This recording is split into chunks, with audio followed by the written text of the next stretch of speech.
सातों आसमान और जमीन और जो लोग उनमें हैं सब उसी की तस्बीह करते हैं, और मखलूकात में से कोई चीज नहीं मगर उसकी तारीफ के साथ तस्बीह करती है,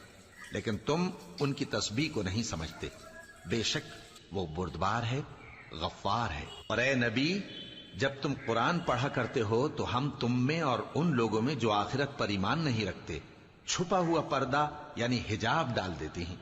और उनके दिलों पर भी पर्दे डाल देते हैं कि उसे समझ न सकें, और उनके कानों में सिक्ल पैदा कर देते हैं। और जब तुम कुरान में अपने परवरदिगार यक्ता का जिक्र करते हो तो वो लोग बिदक जाते हैं और पीठ फेर कर चल देते हैं। ये लोग जब तुम्हारी तरफ कान लगाते हैं तो जिस नीयत से ये सुनते हैं हम उसे खूब जानते हैं, और जब ये सरगोशियां करते हैं यानी जब जालिम कहते हैं कि तुम तो एक ऐसे शख्स की पैरवी करते हो जिस पर जादू किया गया है,